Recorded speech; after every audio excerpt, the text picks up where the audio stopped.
চাওক হাগ্ৰামা মহিলাৰী ডাঙৰীয়াৰ কথাটো আপোনালোকে খুব ভালকে জানে, মোতকৈও ভালকে জানে।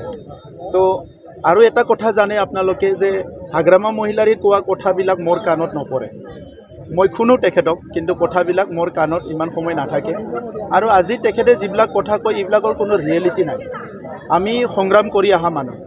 এই অঞ্চলৰ ৩৫ লাখ জনসাধাৰণৰ শান্তি, সম্প্ৰীতি, নিৰাপত্তা, আত্মসন্মান লৈ জীয়াই থাকিব পৰা, বিভিন্ন স্বাধীনতাৰ পৰা সমাধান নোহোৱা সমস্যাবিলাক সমাধান কৰাৰ কাৰণে আমি ৰাজনীতিত আহিছোঁ। এইকাৰণে আমাৰ সেই সময়ৰ শ্লোগানে আছিলে যে পৰিৱৰ্তন দৰকাৰ UPPL চৰকাৰ। গতিকে আজি যি পৰিৱৰ্তনটো আমি কৰিছোঁ, এইটো লৈ পেলাই ৰাইজেও সন্তুষ্ট হৈছে, আমিও সন্তুষ্ট হৈছোঁ যে তেখেতে ৭০ বছৰত একো কৰিব নোৱাৰি যদি একো সন্তুষ্ট লৈছে, আমি ইমান কৰিব পাৰিতো আমি সন্তুষ্ট ল'ব লাগিব। আৰু ৰাইজক আমি অন্তৰ আত্মাৰ পৰা সন্মান দিছোঁ, অন্তৰ আত্মাৰ পৰা বিশ্বাস কৰিছোঁ, আৰু অন্তৰ আত্মাৰ পৰা আমি শ্ৰদ্ধা কৰিছোঁ।